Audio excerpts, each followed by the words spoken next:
예물을 드린 우리의 사랑하는 성도의 손길을 주님께서 축복하여 주시옵시고 그 손길마다 하나님 은혜가 임할 수 있도록 주님 인도하여 주시옵소서. 또 이 땅을 살아가는 데 있어서 물질로 인해서 곤란당하지 않게 해주시고 주신 분이 늘 하나님이심을 알고 주께 감사함으로 영광 돌리며 늘 주를 기쁘시게 하는 우리 성도들의 삶이 될 수 있도록 주님 역사하여 주시옵소서. 주께 감사드리며 예수님의 이름으로 기도드립니다. 같이 하나님의 말씀 보겠습니다. 레위기서 13장입니다.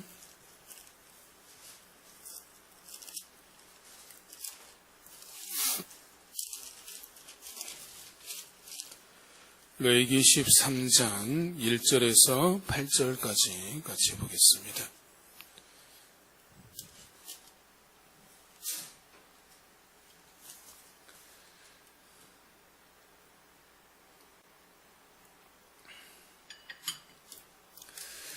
다 찾으셨으면 한 절씩 교독하도록 하겠습니다. 제가 먼저 읽겠습니다. 여호와께서 모세와 아론에게 말씀하여 이르시되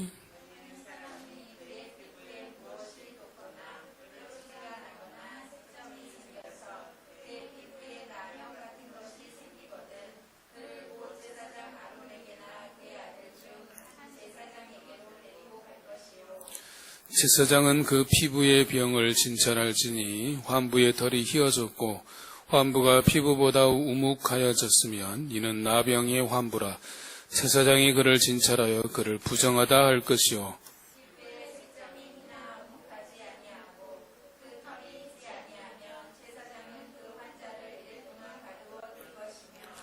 이래 만에 제사장이 그를 진찰할지니 그가 보기에 그 환부가 변하지 아니하고 병색이 피부에 퍼지지 아니하였으면 제사장이 그를 또 이래 동안을 가두어 둘 것이며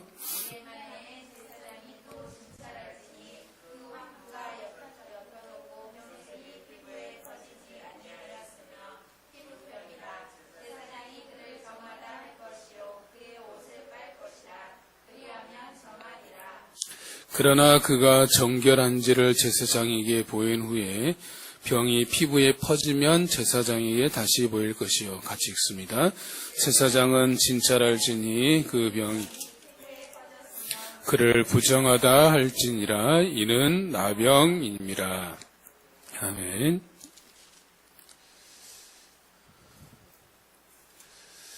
전에 그 유재석 씨가 부른 말하는 대로라는 노래가 있습니다. 들어보셨죠?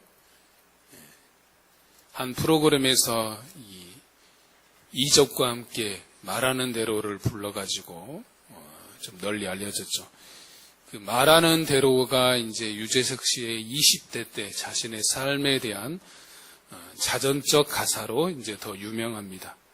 그 가사를 보면 어떻게 되어 있냐면 나 20살 적에 하루를 견디고 불안한 잠자리에 누울 때면 내일 뭐하지 걱정을 했지 두 눈을 감아도 통 잠은 안 오고 가슴은 아프도록 답답할 때 나는 왜 안 되지 왜 난 안 되지 되뇌었지. 그러던 어느 날 내 맘에 찾아온 작지만 놀라운 깨달음이 내일 뭘 할지 꿈꾸게 했지. 사실은 한 번도 미친 듯 그렇게 달려든 적이 없었다는 것을 생각해봤지. 이렇게 세웠지.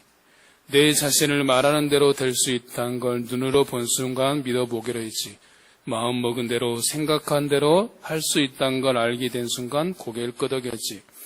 이제는 올 수도 없고 갈 수도 없는 힘들었던 나의 시절 나의 20대 멈추지 말고 쓰러지지 말고 앞만 보고 달려 너의 길을 가. 주변에 사는 수많은 이야기 그러나 정말 들어야 하는 건 내 마음속 작은 이야기 지금 바로 내 마음속에서 말하는 대로 될 수 있다고 그대 믿는다면 마음 먹은 대로 생각한 대로 도전은 무한히 인생은 영원히 말하는 대로라는 가사입니다. 그러니까 유재석 씨가 자기 20대 때 개그맨에서 무명 시절에 어떤 그런 삶을 노래한 것이다라고 볼 수 있죠. 그러다가 자신이 깨닫게 된 게 인생은 말하는 대로 되는구나. 나는 왜 안 되지라고 말하니까 안 되는구나. 된다고 생각하고 그래서 자신의 꿈에 대해서 입으로 자신의 꿈꾸는 것을 입으로 말하고 되뇌이면서 그렇게 살았다라는 자전적인 노래가 그런 것을 보여주는 겁니다. 그만큼 자신이 하는 말의 중요성을 말하고 있다라고 볼 수 있습니다. 여러분은 일주일 하루를 살면서 또 일주일을 보내면서 자기 자신에게 매일 무슨 말을 가장 많이 하는 것 같습니까? 여러분은 여러분 자신에게 어떤 말을 많이 하며 삽니까?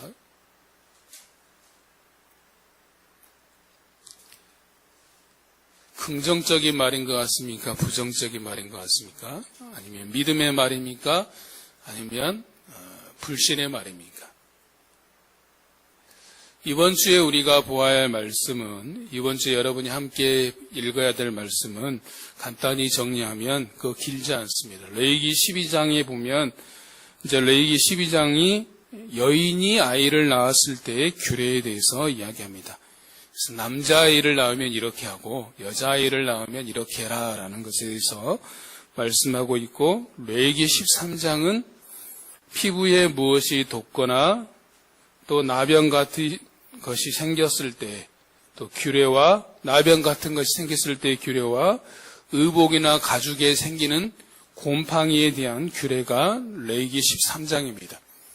그래서 이제 여러분들이 이번 주에 읽어야 될 구약의 본문이 레위기 12장과 13장이기 때문에 라고 볼 수 있습니다. 오늘 이제 우리가 볼 본문이 레위기 13장인데 그 중에서도 본문 2절과 3절에 보면 사람이 그의 피부에 무엇이 돋거나 뾰루지가 나거나 색점이 생겨서 그의 피부에 나병 같은 것이 생기거든 제사장에게로 데리고 가서 진찰하여서 환부의 털이 휘어졌거나 환부가 피부보다 우묵하여졌으면 이는 나병의 환부라, 그를 부정하다 할 것이라 라고 말합니다.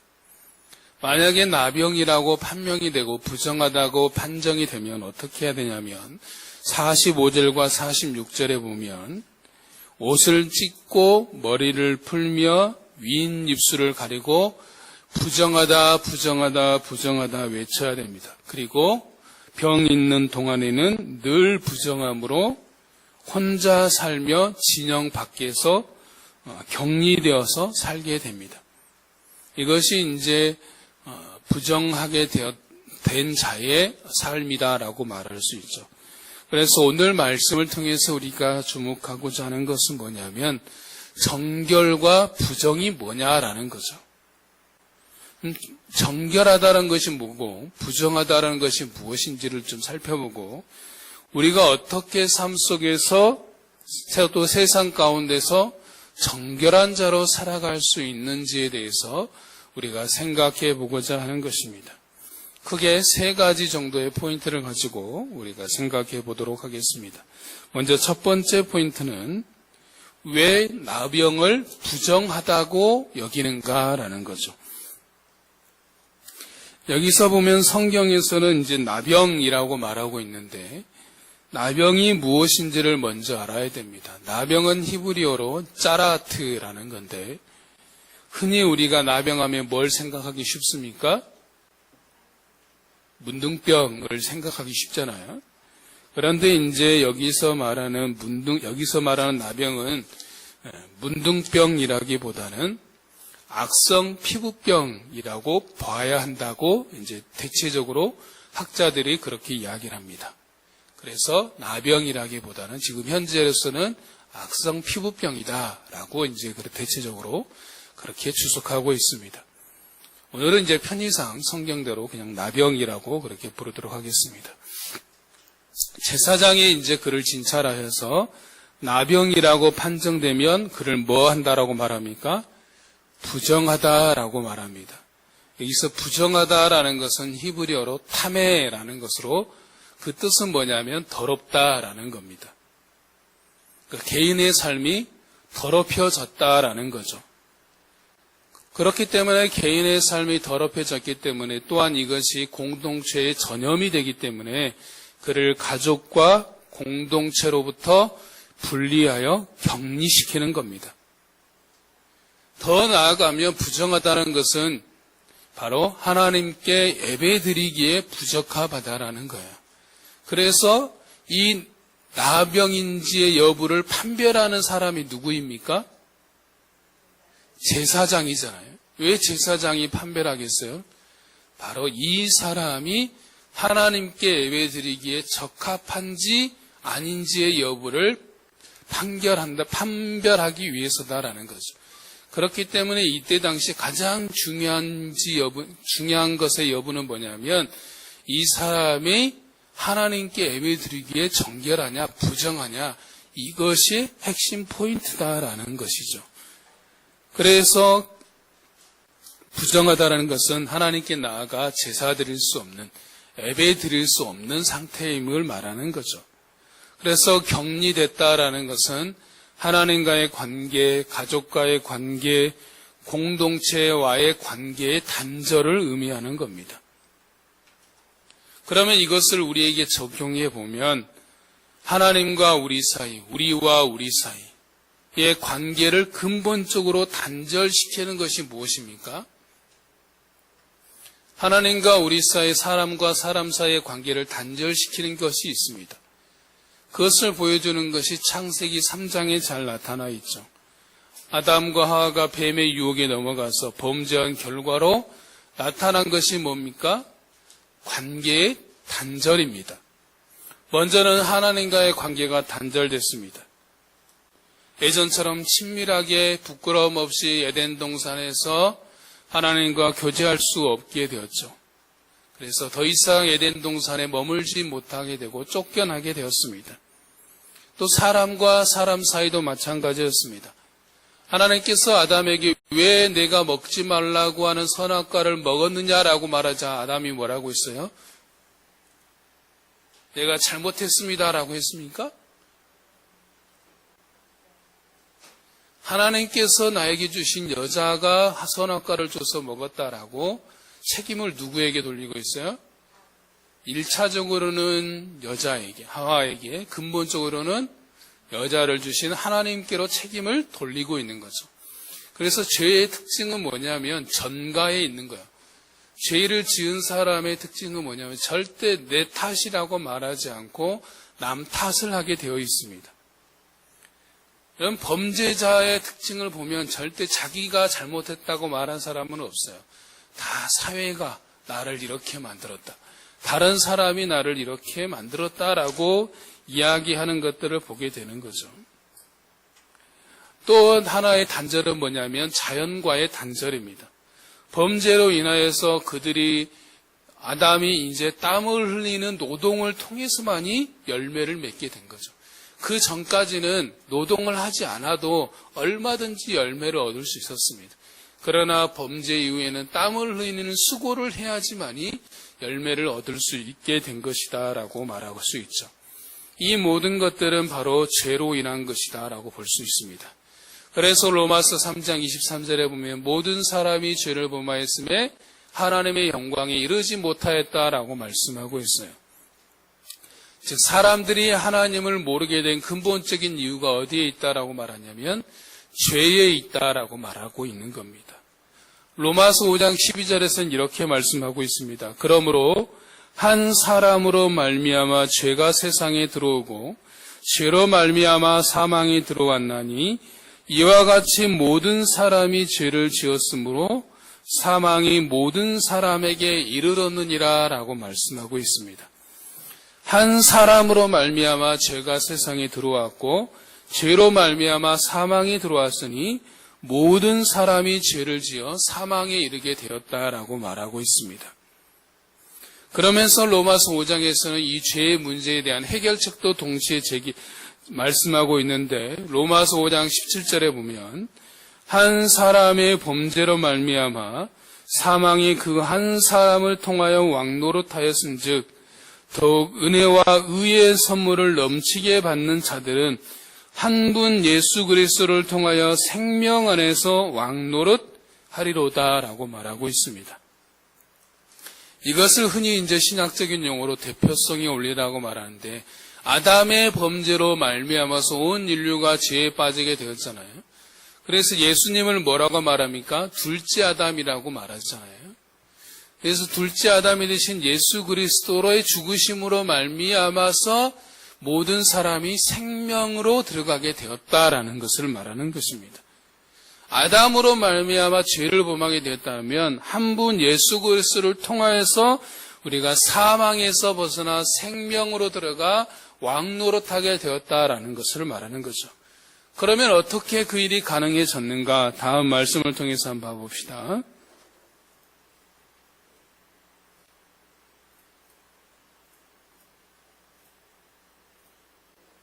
같이 읽습니다. 시작.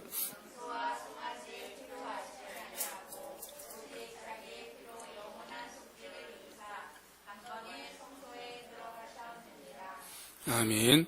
무엇을 말씀하고 있습니까? 오직 자기의 피로 영원한 속죄를 이루사 단번에 성소에 들어가게 하셨다라는 겁니다. 히브리서 10장 19절에서도 우리가 예수의 피를 힘입어 성소에 들어갈 담력을 얻었다라고 말씀하고 있습니다. 예수 그리스도의 보혈이 우리의 죄의 문제를 단번에 완전하게 영원히 해결하여 준 것이고 그 예수의 피로 말미암아서 우리가 하나님 앞에 나아갈 길이 열리게 된 것입니다. 그것을 상징적으로 보여주는 것이 예수님이 십자가에 죽으셨을 때 성소의 휘장이 찢어진 것이죠.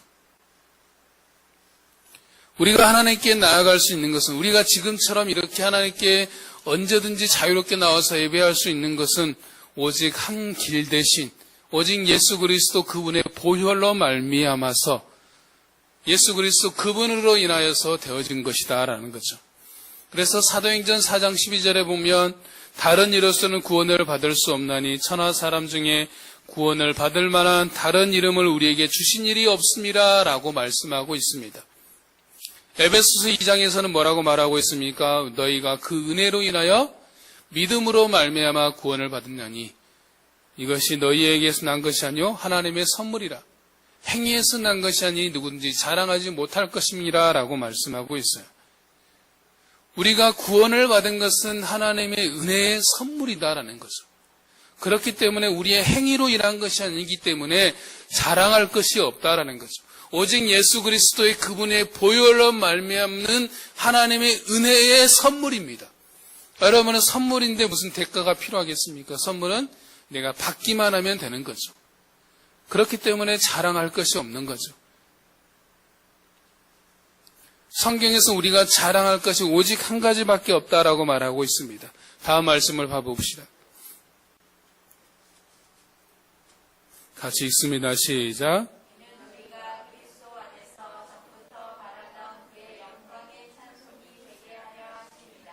아멘. 우리가 자랑할 것은 뭐냐면 그분의 영광을 찬송하는 자가 되는 거야. 이제 이 앞에 있는 내용이 뭐냐면 예수 그리스도께서 그의 피로 말미암아 우리를 속량하셨음에 대해서 말씀하고 있어요. 그렇기 때문에 그 속량함을 받은 자가 해야 될 일은 뭐냐? 그분의 영광을 그의 은혜의 영광을 찬송하는 것이다라고 말씀하고 있는 거죠. 두 번째로 우리가 생각해 볼 것은 정결과 부정의 의미는 뭐냐라는 거죠. 정결하다는 것은 뭐고 부정하다는 것은 뭐냐라는 거죠. 오늘 레위기 13장에 보면 자주 반복되는 단어가 뭐냐면 부정하다라는 겁니다. 아까 좀 전에 서두에 말씀드렸던 것처럼 부정하다는 건 뭐라고 있습니까? 더럽다라는 뜻입니다. 그래서 부정하게 벗어나게 되면 정결하게 된다라는 거죠. 그래서 정결이라는 단어는 히브리어로 타호르라는 거죠. 정결과 부정이 무엇인지를 잘 설명해 주고 있는 것이 김진삼 목사가 쓴 모세의 언어라는 책에 보면 이렇게 말씀하고 있습니다. 제가 잠깐 읽어드리겠습니다. 레위기의 정결법에 따르면 성소 밖의 일상, 즉 세속의 영역에서 정결한 신분으로 살아가야 합니다. 그리고 그는 거룩, 즉 성의 영역을 지향함과 동시에 부정한 상태로 전락하는 것을 경계해야 됩니다. 그러면서 더불어 말하기를 성과 속, 정과 부정의 영역이 무너지고 침범을 당하는 근본적인 원인은 바로 접촉에 있습니다.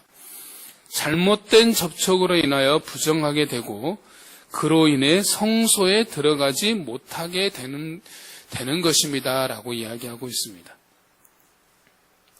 성과 속, 즉 정결과 부정의 진짜 의미는 뭐냐면 내가 깨끗하다, 더럽다의 이런 의미가 아니라 속이라는 것은 일상을 말하거든요. 네가 세상 속에서 정결하냐, 부정하냐 라는 것을 말하는 거죠.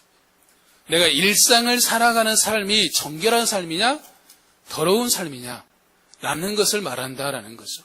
그런데 그 일상의 정결과 부정을 나누는 것이 주로 무엇에 의해서 결정이 되느냐?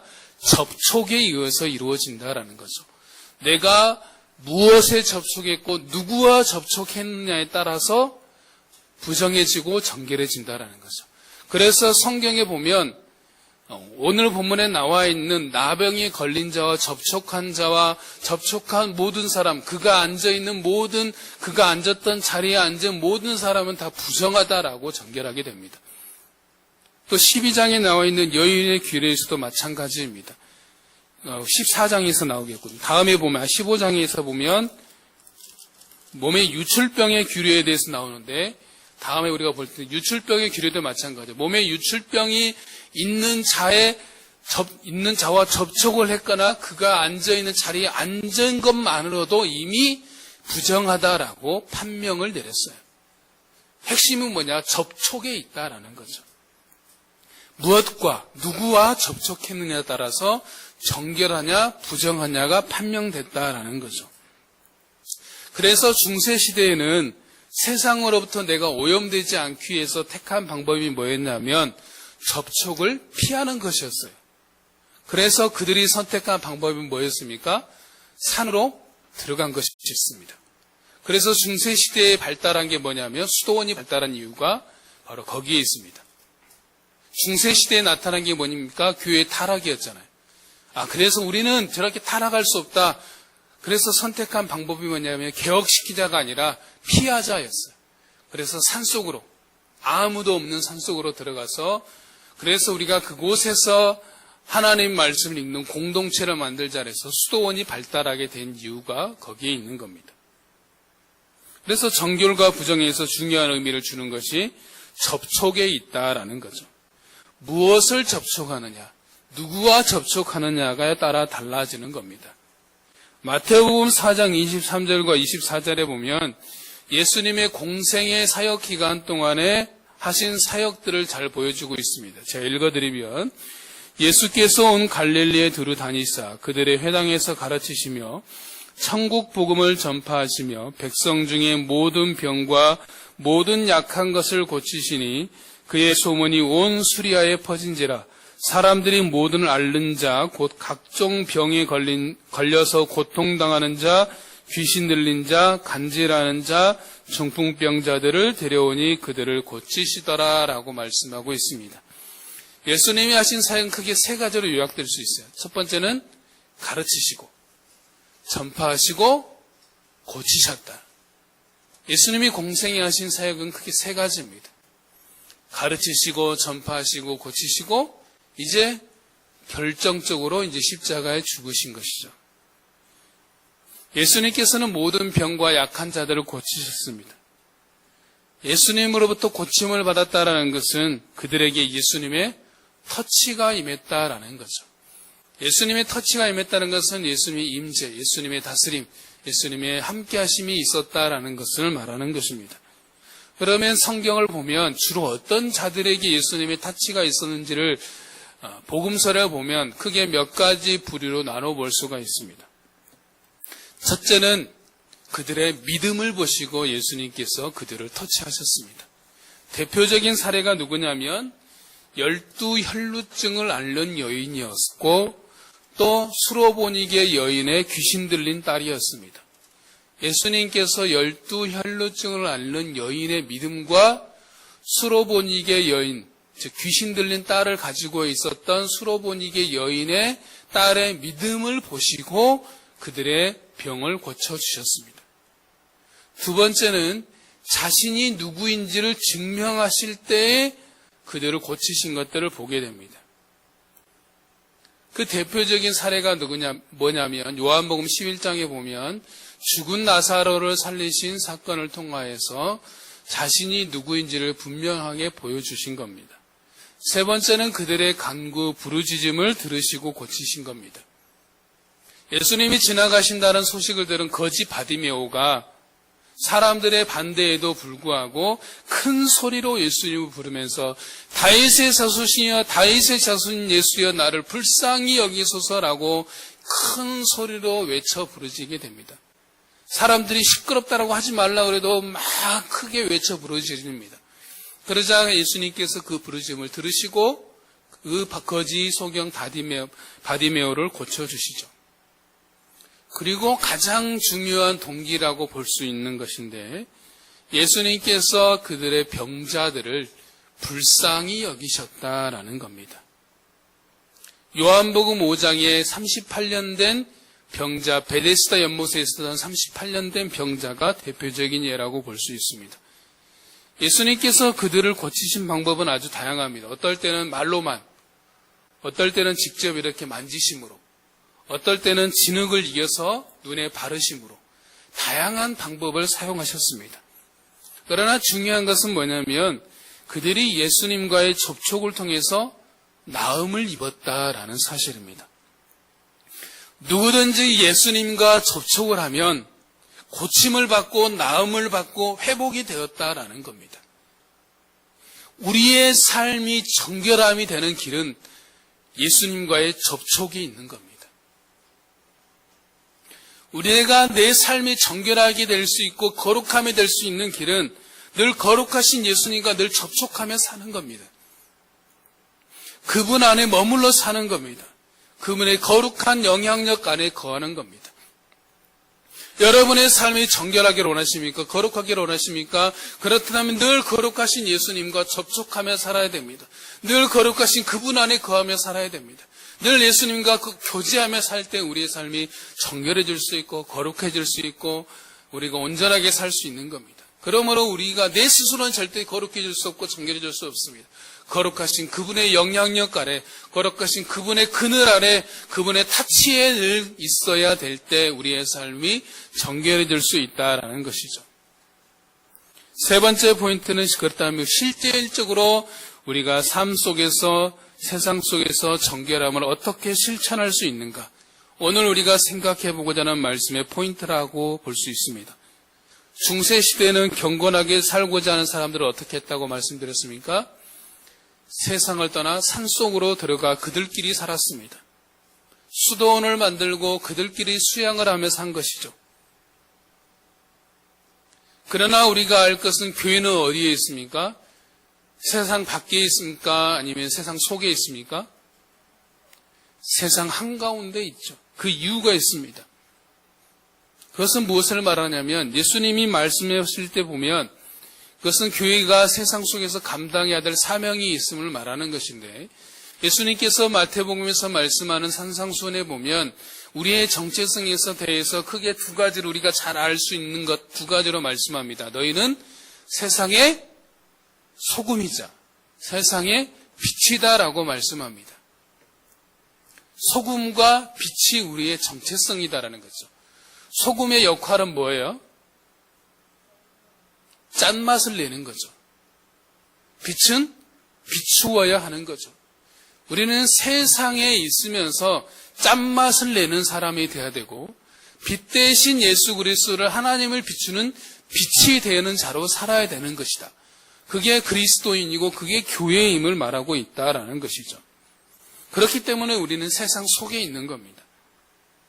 그럼 우리가 세상 속에서 어떻게 삶의 정결함을 통해서 소금의 역할들, 빛의 역할들을 감당할 수 있는가? 또 우리가 구체적으로 이번 주에 실천할 수 있는 사항들은 무엇인가를 보면 유대 현인들은 성경에서 말씀하고 있는 아병을 뭐라고 이야기했냐면 라숀 하라라고 했습니다. 라숀 하라라는 것은 뭐냐면 우리말로 하면 악한 혀입니다. 세상에서 정결하기 위해서는 라숀 하라 하지 말라. 악한 혀를 금지하라라고 말하는 거죠. 라숀 하라라는 것은 더 정확히 말하면 입으로 내뱉는 악한 참소, 비방, 험담의 말을 통틀어 일컫는 말이 라숀 하라입니다. 우리가 세상 속에서 정결함을 실천하는 실질적인 방법이 뭐냐면 우리의 언어, 말의 정결함이다라는 거죠. 우리가 우리의 입에 말이 라숀 하라를 하지 말라라는 거죠. 악한 혀가 되지 않도록 해야 된다라는 거죠. 우리가 계속해서 생각해 본 것은 우리의 시간을 하나님과 함께하는 시간을 중심으로 하루를 짜고 일주일의 시간을 재편하자고 말씀드렸고, 지난주에는 우리의 생각이 하나님이 기뻐하시는 것만 생각하자라고 했습니다. 그래서 하나님이 기뻐하지 않는 생각이 올 때는 주님, 이 생각은 주님 보시기에 합당하지 않으니까 가져가 주십시오라고 우리가 하자라고 말씀을 드렸죠. 이번 주에 우리가 실천한 사항은 우리의 언어에 관한 것이다. 우리의 말에 관한 것이다 라는 거죠. 이기주라는 사람이 쓴 말의 품격이라는 책이 있는데, 그런 책에 보면 이런 글이 있었습니다. 말의 품격에 대해서 말을 하면서 저자가 유럽의 한 카페에 가서 카페에 걸려있는 메뉴판을 그대로 옮겨 놓은 글이 있었습니다. 뭐라고 되어 있었냐면, 커피 7유로, 커피 주세요 4.25유로, 안녕하세요 커피 한 잔 주세요 1.40유로. 무슨 뜻인지 알겠어요? 말의 품격, 말의 예의를 지켜라 라는 것을 강조하고 있는 것이죠. 요즘 우리나라 공공장소 어디를 가든지 쉽게 볼 수 있는 게 있습니다. 여러분 뭘 볼 수 있습니까? 카페를 가거나 은행을 가거나 버스를 타면 볼 수 있는 문구가 뭐가 있습니까? 공통적으로 있어요. 뭐 하지 말라고 되어 있어요? 예전에는 없었는데 요즘엔 다 있습니다.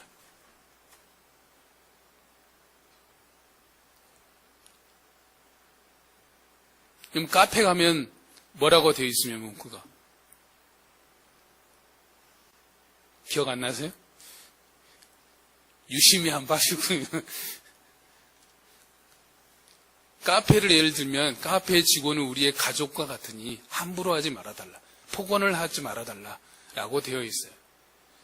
요즘 은행을 가나 어디를 가나 버스를 타든지 폭언이나 폭행을 하지 말아달라라는 문구가 꼭 있습니다. 문구마다 약간씩의 차이는 있지만 반드시 폭언과 폭행을 하지 말아달라라는 부탁의 문구가 있어요. 우리가 가끔 뉴스에서 보잖아요. 버스 기사를 향하여서 폭언하고 폭행하는 뉴스를 심심치 않게 볼 수 있습니다. 사실 이런 문구 자체가 있다는 게 부끄럽다라는 생각이 들어요. 얼마나 그런 일이 잦으면 그런 문구까지 만들어야 되겠어요. 얼마나 그런 일이 자주 있으면 그런 당부까지 해야 되겠어요. 얼마나 부끄러운 우리의 자화성인지 돌아볼 필요가 있다라는 거죠.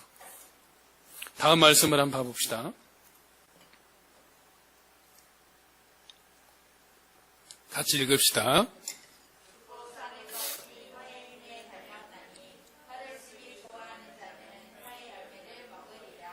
아멘. 죽고 사는 것이 뭐에 달렸다고 했습니까? 혀의 힘에 달렸다. 이 말은 뭔 말입니까? 혀가 사람을 죽일 수도 있고 살릴 수도 있다라는 거죠. 그 다음에 뭐라고 그랬어요? 혀를 쓰기 좋아하는 자는 무슨 열매를 먹는다? 혀의 열매를 먹는다. 즉 자기가 말한 것에 열매를 먹는다라는 뜻이에요. 잠언 4장 24절에 보면 구부러진 말을 내 입에서 버리며 삐뚤어진 말을 내 입술에서 멀리하라 라고 말하고 있는데, 이것을 새 번역 버전으로 보면 뭐라고 있냐면, 왜곡된 말을 내 입에서 없애버리고 속이는 말을 내 입술에서 멀리하라 라고 되어 있습니다. 영어 성경으로 보면 정직하지 않는 말, 기만하는 말이라고 되어 있어요. 우리가 버려야 되는 말이 뭐냐면 왜곡하는 말, 속이는 말, 정직하지 않는 말, 이러한 말들을 버려버려라 라고 말하죠. 자, 그렇다면 사람들이 왜곡하는 말을 하고 속이는 말을 하고 기만하는 말을 하는 목적이 뭐겠어요? 왜 왜곡하고 속이고 기만하겠습니까? 그 이유가 있을 거 아니에요? 그 목적이 뭐예요?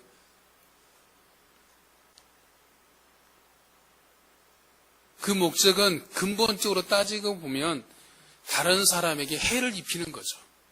선한 의도로 왜곡하고 선한 의도로 속이고 선한 의도로 기만하는 사람 보셨습니까? 다 악한 의도.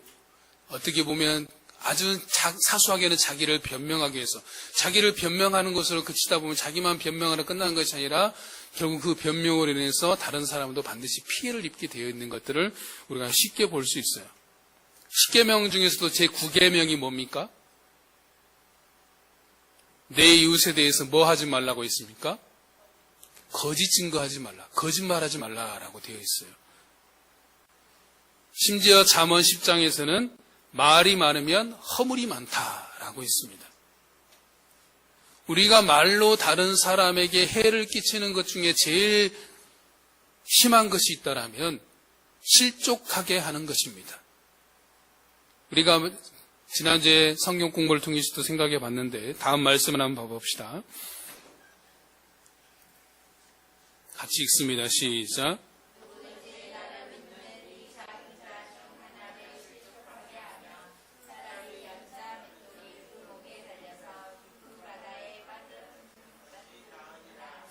아멘. 실족한다라는 것은 어떤 뜻이냐면 걸려 넘어지게 한다. 믿음에서 떨어지게 한다라는 거죠. 즉 어떤 사람을 말로 인해서 하나님으로부터 멀어지게 하거나 떨어지게 만드는 것이 실족입니다. 교회 안에서 빈번하게 일어나는 일이기도 합니다. 부끄러운 자아상이죠. 교회 안 오면 믿음을 서로 돈독하게 만들어주고 믿음을 격려하게 해주고 믿음이 더 자라도록 도와줘야 되는데 믿음이 떨어지게 만들고 하나님부터 멀어지게 만든다라면 그것은 우리가 다른 사람을 다른 지체들을 실족하게 만드는 안 좋은 일이다라는 것이죠. 그 실족하게 만드는 대표적인 사례가 바로 말로 인해서입니다. 교회를 떠난 사람 많은 사람들의 이야기를 보면 다 말로 인한 상처들이 대부분인 것들을 보게 되는 거죠. 그러면 우리는 어떤 말을 사용해야 될 것인가? 다음 말씀을 봐봅시다. 같이 읽습니다. 시작.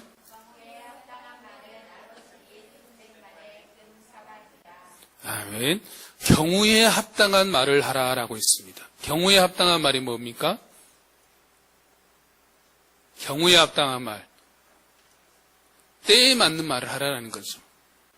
여러분, 아무리 좋은 말이라도 아무리 진리라도 때에 맞지 않으면 사실은 듣는 사람에게 유익되지 않습니다. 그 대표적인 사례가 고난당하고 욥의 고난당하고 있을 때 말했던 욥의 친구들이죠.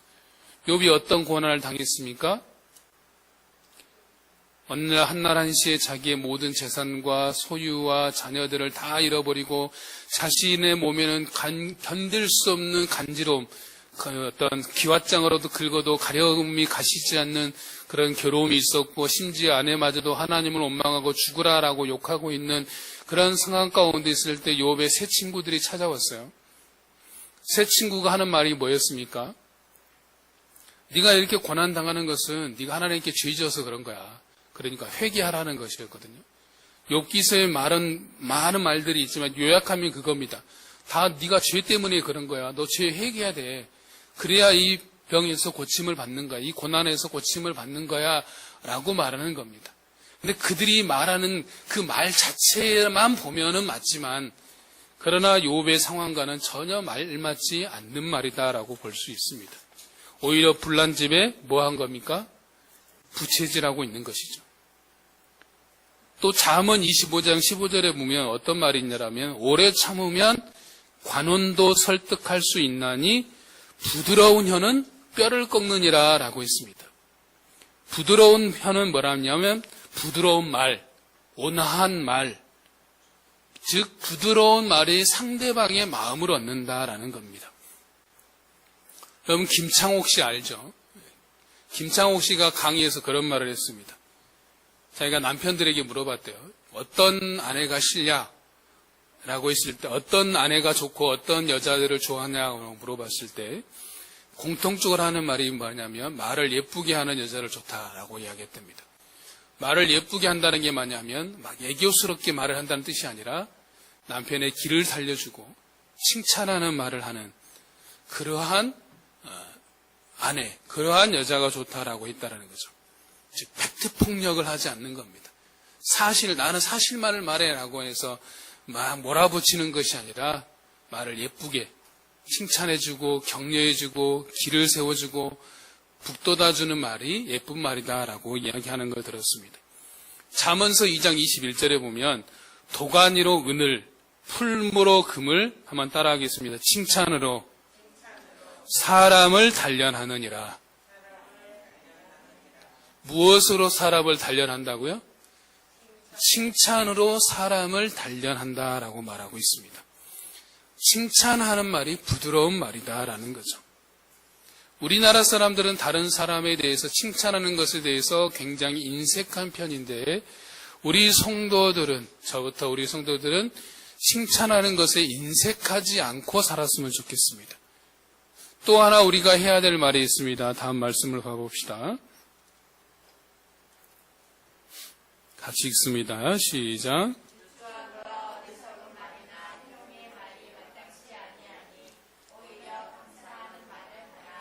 아멘. 이걸 세번역 버전을 보면 더러운 말과 어리석은 말과 상스러운 농담은 여러분에게 어울리지 않습니다. 오히려 여러분은 감사의 찬 말을 하십시오라고 되어 있습니다. 더러운 말, 어리석은 말, 상스러운 농담을 하지 말고 감사하는 말을 하라라고 하고 있는 거죠. 요즘 우리나라에서 문제가 되고 있었던 게 뭡니까? 최근에 문제가 된 게 유명 인사들이, 공직에 있다고 하는 사람들이 무슨 말을 해서 문제가 됐습니까? 상스러운 농담, 성적인 농담을 던져가지고 문제가 많이 되죠. 예전에는 문제 삼지 않았지만 요즘은 문제가 굉장히 되잖아요. 처음에 아까 이야기했던 이기주 씨가 쓴 말의 품격의 목차가에 보면 사자성어로 목차를 만들었는데 이 사자성어가 모든 걸 다 말해주는 것 같아요. 잠깐 읽어드리면 이청득심, 이청득심이면 뭡니까? 이청득심. 제가 4개를 불러드릴 텐데 여러분이 알만한 건 이거밖에 없을 텐데 이청득심. 들어야 마음을 얻는다. 그 다음에 두 번째는 과언무환.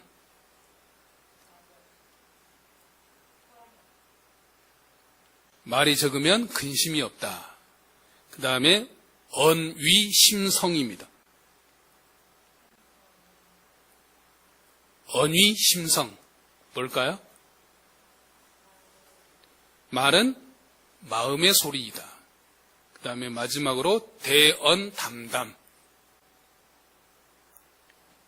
한자를 보여주면 여러분이 좀 더 잘 알 텐데 큰 말은 힘이 있다라는 뜻입니다. 책 내용 중에 이런 글이 있었어요. 이덕무 박재가와 함께 조선 후기를 대표하는 분인 성대중이 당대의 풍속을 엮은 잡록집인 청성잡기에 이런 글귀가 나옵니다. 내부족자, 기사번, 신무주자, 기사왕. 내면의 수양이 부족한 자는 말이 번잡하며 마음의 주관이 없는 자는 말이 거칠다. 무엇을 강조하는 말입니까? 내면의 수양이 부족한 자는 말이 번잡하고 마음의 주관이 없는 자는 말이 거칠다. 뭘 강조하는 말이에요? 우리의 뭘 강조하는 겁니까? 마음이죠. 성경에서는 더 분명하게 말씀하고 있습니다. 다음 말씀 봐봅시다.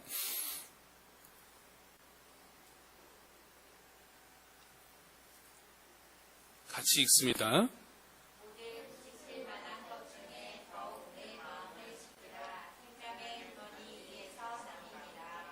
아멘. 무엇보다도 무엇을 지키라라고 말하고 있습니까?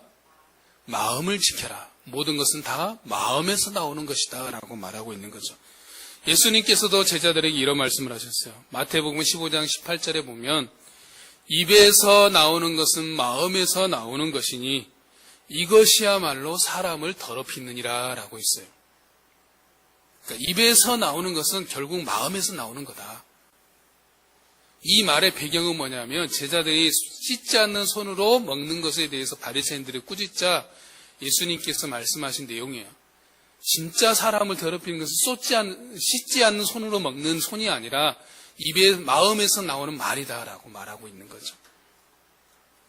사람의 말의 문제는 곧 무엇의 문제라는 겁니까? 마음의 문제라는 거죠. 그러니까 어떤 말은 단순한 말이 아니라 그 사람의 마음이 어떠한지를 비추는 거울이 되는 겁니다. 지금 내 마음의 상태는 내가 지금 어떤 말을 주로 하느냐를 보면 알 수 있어요. 내가 늘 우울한 말을 하면 내 마음이 지금 우울하다는 거고, 내가 늘 부정적인 말을 한다면 내 마음이 지금 상당히 부정적인 상태라는 것이고, 내가 하는 말이 늘 짜증난다라는 말을 하면 내 마음이 지금 상당히 짜증나 있다라는 것을 보여주는 것이다라는 거죠. 마음이 평안하면 주변에서 무슨 소리를 해도 흔들리지 않습니다. 그러나 마음이 흔들리면 아무리 좋은 소리를 해도 곱깝게 들립니다. 좋은 말을 해도 좋은 소리로 들리지 않고 의도가 있다라고 생각하게 되는 거죠. 그렇기 때문에 우리의 언어를 정결하기 위해서는 먼저 무엇을 바꿔야 되겠어요? 우리의 마음을 관리해야 되는 거죠. 마음을 지키는 것에서부터 시작해야 된다라는 거죠. 다음 말씀을 봐봅시다. 같이 읽습니다. 시작.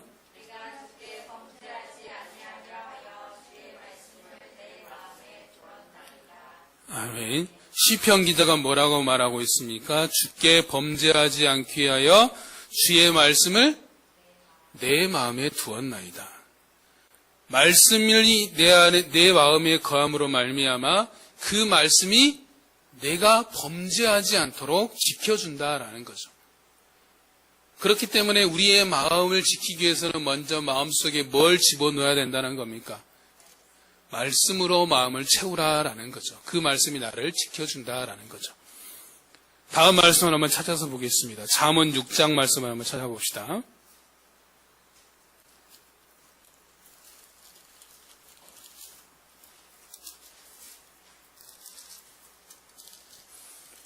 잠언 6장 20절입니다. 잠언 6장 20절에서 24절까지 구약성경 916쪽 찾으시면 같이 한 목소리로 봉독합니다. 시작. 내 아들아 내 아비의 명령을 지키며 내 어머니의 법을 떠나지 말고 그것을 항상 내 마음에 새기며 내 목에 매라. 그것이 내가 다닐 때에 너를 인도하며 내가 잘 때에 너를 보호하며 내가 깰 때에 너와 더불어 말하리니 대저 명령은 등불이요 법은 빛이요 훈계의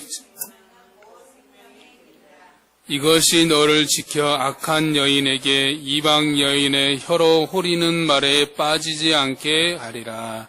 아멘. 뭐라고 말하고 있습니까? 말씀이 너를 인도한다. 말씀이 너를 보호해준다.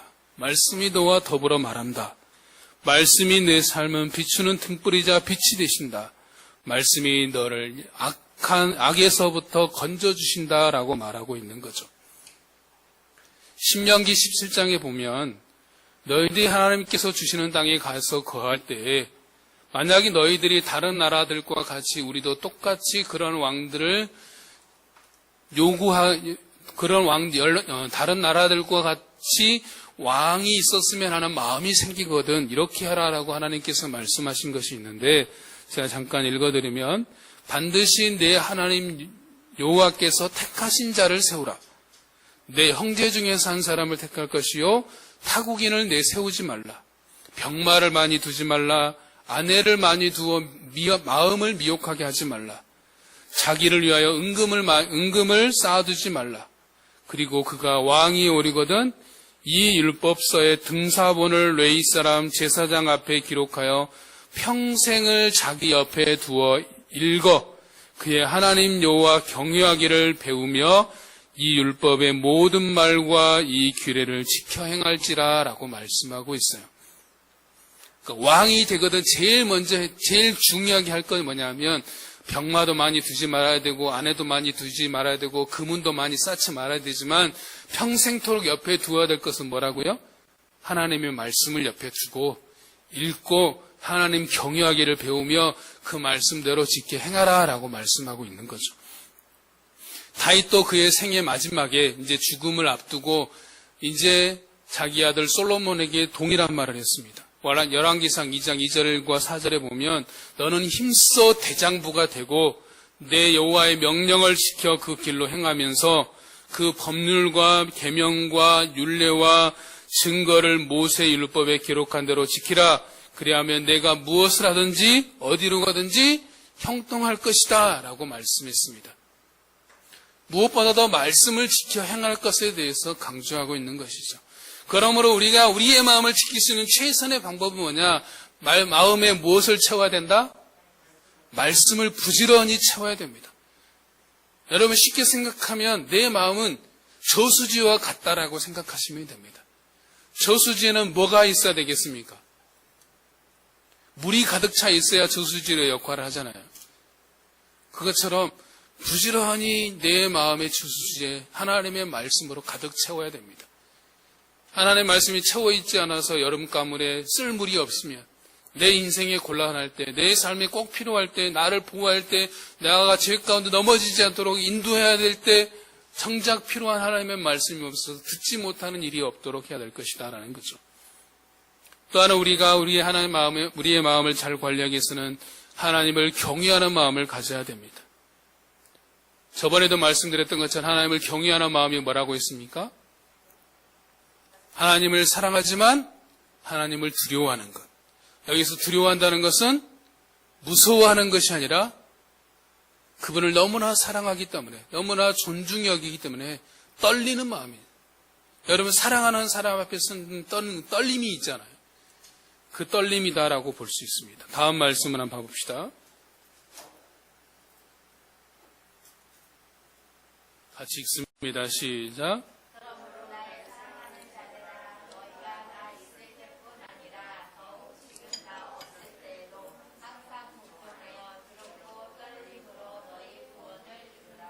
아멘. 우리의 마음을 잘 관리하기 위해서 마지막으로 우리가 기억해야 할 것이 있다면 다음 말씀입니다. 같이 읽습니다.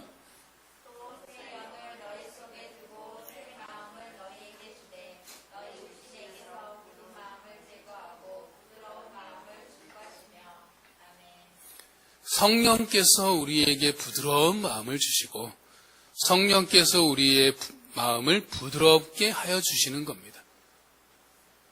내 마음을 잘 부드러운 마음이 되게 하고 부드러운 마음으로 유지시켜주는 것은 성령 하나님의 도우심이다라는 거죠. 그러므로 성령 하나님을 늘 의지해야 됩니다.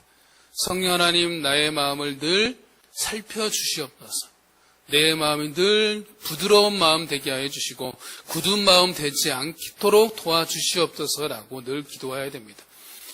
오늘 내 마음이 부드럽다고 해서 내일 또 부드러우라는 법이 없어요. 오늘 부드럽지만 내일 되었을 때 딱딱해질 수 있고 강팍해질 수 있습니다. 그렇기 때문에 늘 성령 하나님의 도우심을 의지해야 됩니다. 그 도우심을 의지하는 가운데 하나님을 경외하고 하나님의 말씀으로 말씀을 채워가는 것이죠. 그래서 말씀의 결론을 내면 우리는 일상이라는 평범한 삶 속에서 빛 대신 그분을 증거하는 삶을 살아가는 정결한 자로 오늘을 살아가야 됩니다. 이를 위해서 이번 주 우리가 실천할 것은 언어의 정결, 말의 정결함을 실천해야 되는데 그러기 위해서 무엇보다 우리의 마음을 잘 살펴야 됩니다. 항상 말씀으로 마음을 채우고 하나님을 경외하며 성령님을 의지하는 가운데 이번 한 주간도 매일의 삶 가운데 말의 정결함, 언어의 정결함을 통해서 빛 대신 우리 주님을 하나님을 드러내므로 하나님을 기쁘시게 하는 우리 성도들의 삶이 되기를 주의 이름으로 축복합니다. 우리 같이 찬양하겠습니다. 나의 입술의 모든 말과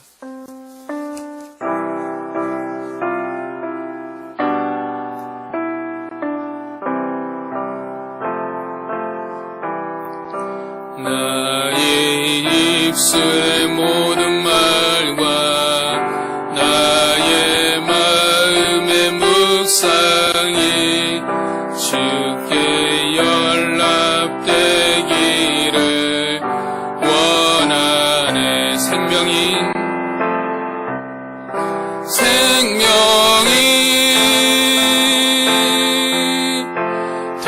대신 주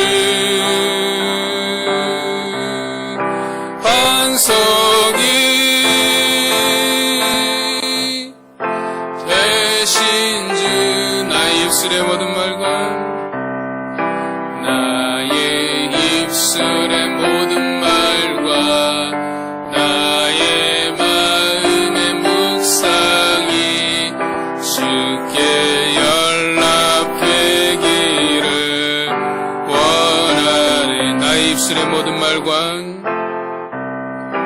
나의 입술의 모든 말과 나의 마음의 묵상이 주께 연락되기를 원하네. 소망이 되신 주 소망이 되신 주 능력이 되신 주 나의 입술의 모든 말과 나의 마음의 묵상이 주께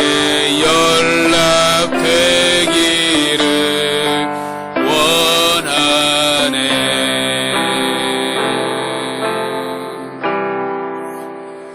사랑의 하나님 아버지 감사합니다. 성령 하나님께서 날마다 우리의 삶을 정결하게 하여 주셔서 이 땅 가운데 살아갈 때 있어서 우리의 삶이 날마다 정결케 되어 빛되신 우리 주님의 빛되심을 온전히 드러내며 살아갈 수 있도록 주님 인도하여 주시옵소서. 무엇보다 하나님 우리의 언어, 우리의 말에 정결함을 더하여 주셔서 우리의 입술을 통해서 사람을 살리고 사람을 세우고 사람을 온전케 하는 입술 되어질 수 있도록 인도하여 주시옵소서. 부드러운 혀가 되게 하여 주시고 칭찬하는 말이 되게 하여 주시고 감사하는 말이 될 수 있도록 주님 인도하여 주셔서 우리의 입술이 악한 혀가 되지 않도록 늘 보호하여 주시옵소서. 날마다 말씀으로 채워주시고 하나님을 경외함으로 나아가게 하여 주시고 성령 하나님께서 우리의 마음을 늘 붙들어 주셔서 늘 부드러운 마음으로 주를 섬기며 살아가며 주를 기쁘시게 하는 삶이 될 수 있도록 역사하여 주시옵소서. 지금은 우리 주 예수 그리스도의 은혜와 하나님의 크고 무한하신 사랑과 성령님의 감화 감동 교통하심이 나의 입술의 모든 말과 마음의 묵상이 날마다 주께 연락되기를 원하는 그런 삶을 살기를 소망하는 우리 사랑의 모든 성도들 머리 위에 지금부터 영원까지 항상 함께 있을지어다.